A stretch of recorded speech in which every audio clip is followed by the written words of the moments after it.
Whatever it is that you really need to make progress on, there is a way to do it online.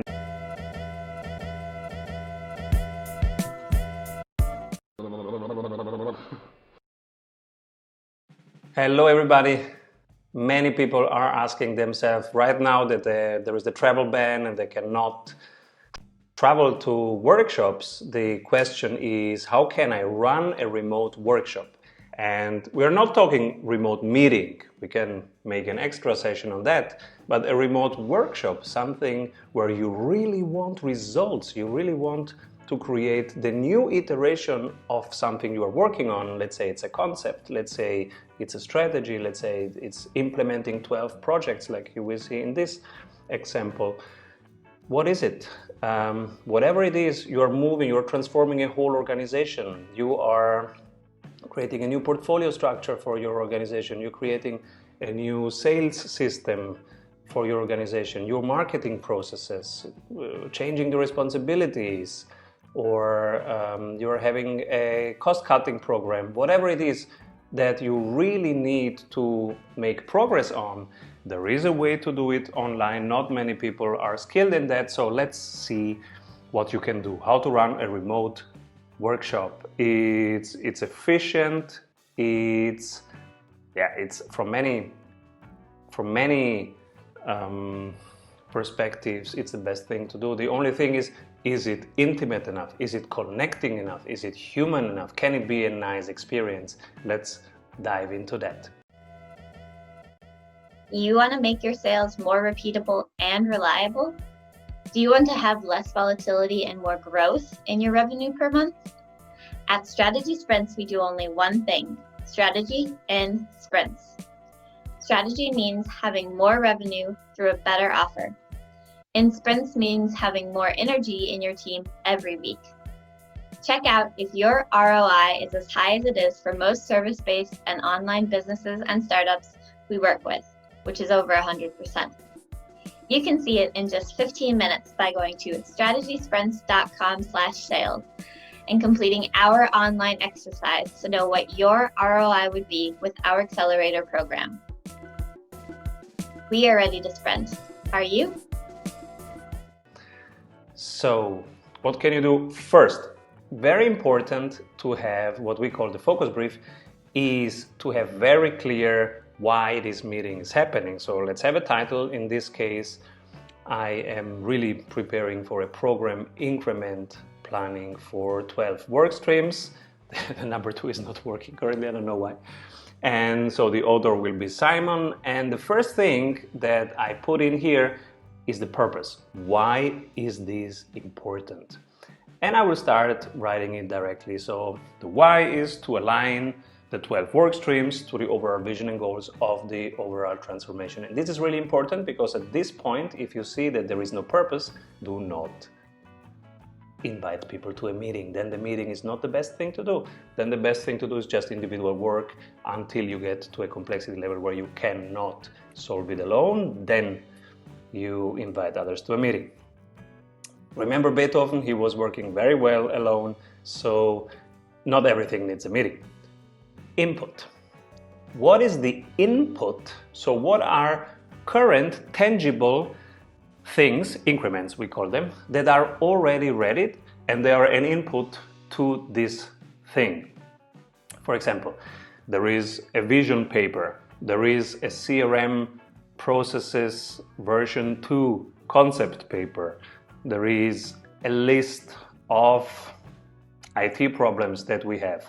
These are all inputs if they are really increments coming in, something tangible, something that is ready to use. And then you will think about the output. So what's the output of this meeting really? What do we want at the end of it? For example, we want to have, in this case, we want to hear what the 12 work streams are planning to ship in the next 3 months. We want to find the interdependencies between them. We want to clarify the interdependencies between them. We want to align all 12 work streams to one common vision, and we want to recheck if the common vision is helpful, is updated, is lived. And also we want to learn from what we do, so reflection, retrospective. What are the resources? Here we will write the names of the 12 workstream leads. That's the available resources. And the room that we are using, in this case, it's Zoom. So, and also an available resource is this Google slide presentation, and it's the moderators, the moderating the event. And now it comes to design. So design, which is the agenda at the end, should answer the question, how will we transform the incoming increments, the inputs, into outputs? And that's where you go a little bit deeper. And when you design, this is how you prepare that, which at the end is very simple. So at the end, in there I will write it, the agenda, check-in, dashboard, increments, dependencies, align, next action, retrospective. But to get there, this is the process of how to get there. You think of the flow of activities, reverse engineering from what are the results that you want to have at the end of the meeting, and then you go back in and say, okay, we started 9, we need a check-in. Never start directly working on the topic because people are not ready. Create a space to come in, just to be present and make sure that everybody can say where they are right now and what's on their mind. And then depending on what you are doing, in this case it's 12 work stream of a specific corporate transformation coming in. So I want magic moments of the transformation from every single perspective, and I will ask them. And then I write, okay, who is doing this? How will this done and where? And in Zoom you can have plenary Zoom or breakout rooms Zoom. This is really important when you work with, like in this case, 12 people, because then you can send them in breakout rooms so they have group work, and then they come back after a specific time and they report in plenary. Then we will have some dashboard work, which means the vision, the focus card, the value chain. This is always something I do at the beginning so that everybody knows what's the whole thing, what's the direction, and then now I can go and work on my part that is contributing to the whole thing. This is something that really not enough people do. Start with the vision and the direction and the current value chain. The value chain is attract, nurture, close, deliver, retain, upsell, cross-sell. And this is something that not everybody is doing in workshops, but it's really helpful, especially at the beginning, to set the stage and to give direction. Then, because this is agile work, you give the guardrails and you give the direction, and then everything else can be very free-flowing. And both is important, the direction and the guardrails, and also the free flow of what happens during the day. But for flow to happen, you need to give flow space, and that is a very structured way of getting through it. So increments, the 12 streams in this case will visualize their increments for the next 3 months. Dependencies will be identified and clarified, and there will be launched. Then align, how do we adapt the focus card based on that? So close the loop. If you started with this, at the end of the work you have to recheck if this needs to be adapted or if it's still helpful and fresh and updated. And then next actions, always start creating the space for next actions. You don't need the whole plan forward, just the next steps and who is doing what in which form. But create a slide for that when you do an online workshop, because you want to be ready whenever somebody says, I'm going to do this, then, okay, write it down. Okay, did I understand it correctly? If you are the moderator, Peter will do this activity in this form until then. That's how you are a helpful facilitator to the group. And then we always have a retrospective. Whatever we do, the last half an hour, at least the last half an hour is we reflect how were we working here. Not just what are the outcomes, but what went well and even better if. So what was the process and what can we even do better next time? And then there is the end. You send this agenda couple weeks, couple days before, depending on what's appropriate in your industry. And then that's it. That's the agenda, which will be here in design. A very simple agenda. 9 check-in, 10 increments, etc. Very simple, and you send this. Now, it's really important to have norms. I did a whole video on high performance teams, and what's the difference between the high performance and the mediocre performance and the low performing teams is they have rules for the game. So every team has norms. So be honest enough to write them down. For example, in this case, because this is one of the first time that we do a remote transformation, we usually did them physically there with a lot of people.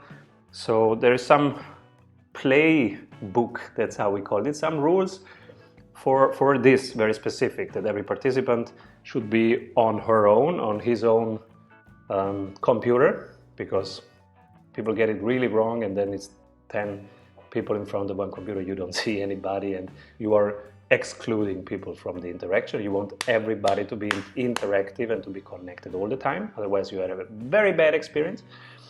And unfortunately, this is what most people do.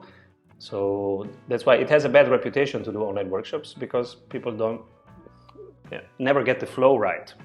To get the flow right, everybody's on his computer. And enter the Zoom link 5 minutes up front, test the micro, the camera up front. You don't want to start with who is there. So at the end you have a design, which is in this case very simple.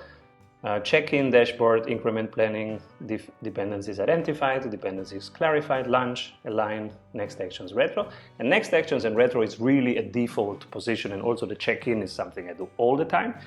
And also starting with giving direction is really important. Can be a standard. So what can be a check-in exercise? We like also sometimes to have the superpowers wall to see the team superpowers. So we ask everybody to write in here 5 things that make me happy, my superpowers, my current #1 goals, problem to solve right now, 3 people that inspire me every week, and what I'd like to learn. And as a moderator, you can really, you can really write directly here while they're talking. You can document directly 5 things that make me happy. Oh, it's walking with my dog, it's my kids, it's the start of a project, this energy, etc., etc. And you have a collection of very positive things that you can visualize right now live, and that's a nice start to work. It's very positive, and you see the resources in the room. So in a physical workshop, we would then put them on the wall, but you can do everything in Google Slides also that you would do in a workshop if you create the template. So that's the work of creating the slides up front. And we also like to create this kind of tools that we call. It's basically just a form idea of how you can start a conversation, a dialogue. Vision, as we said, if there is a written vision, put it in here. In this case, I will let the client put their vision in here. So whatever their way of creating a vision, they should put it here 2 days before, and then we will have it here. Also the focus card, which in this case, I'm not going to show you the client focus card. That's too intimate of an information, but this is our focus card so that you can see. It's just helpful to have on one page. And this is our tool, the focus card. On one page, the vision, the 1-year goals, the quarterly goals, the metrics, and who's doing what, just to have it on one page. It's much easier to get into the flow if you know what is currently cooking and where and how do things build on each other. So then the value chain. Again, this is where the client will put in their value chain, which is similar to ours. Attract, nurture, close, deliver, retain, cross-sell, upsell, and then they will put in their current state, what's going well and what's going less well. And then we do into the increment wall. This is a specific thing for this case. So the next 3 months, what will be the deliverable for every one of the 12 work streams? And then with the red line, we just see the interdependencies. These are the 12 work streams: sales, branding, marketing, skill up, travel, etc. And then I always am prepared as a moderator to have this next actions thing. And I don't have to wait for 15:30 when we do the next actions. During all the conversation, people tell you what they're going to do next. And then I just write it down during the course of the workshop. So at the end, at 15:30, we get to this page and it's quite full with stuff, and we just have to finalize and recheck, did I understand correctly? Peter is going to do this until then. All right, in which form, and who will you send it to? That's it.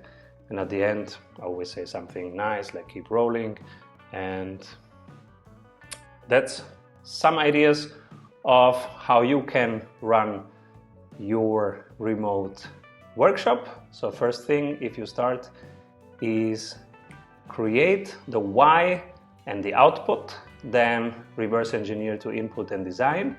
Write down the resources, so who will be there, because since you don't have a physicality, you have to create connections through all other ways of creating connections that you have. And the first one is to write down the names, and the second one is to have a check-in round where everybody can show face. Oh, this is also important, everybody has the video on. And this is why it's important that everybody is on his computer, her computer, because you want to see the faces and you want also to listen to the people. At the end, a great workshop is one where there is true connection, there is real listening, deep listening, there is a helpful documenting and visualizing of what is said, and there are very clear next actions and a confidence that together you can do that. That's a very good workshop, and these are some ideas how you can translate it into the digital world. This is a helpful way of structuring your flow of activities, that you think of the time, the activity, who, how, where. Simple enough. And when you've done, you can even simplify it much more and send it out as an agenda, which is here the design.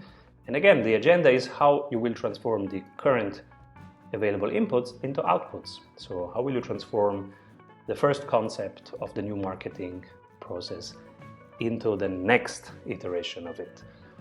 That's it. You can use the focus brief if it's helpful for you. That helps materializing and seeing why we are doing it, what we are doing, and in which direction this should be done. Hope that's helpful, and have a great online workshop, and keep rolling, people. Bye-bye. We all know that working in sprints is better, but how do we know what we should work on? You're in luck, because we have a 15-minute exercise that will give you complete clarity on where to take your project next. Go to strategysprints.com/sales to complete our short exercise and meet one-on-one with an expert sprint coach to identify your number one bottleneck. Hey everyone, I hope you enjoyed that episode of The Strategy Show. Make sure to like this video below and subscribe so that you can stay up to date with every episode of The Strategy Show. Get daily CEO tips from CEOs for CEOs.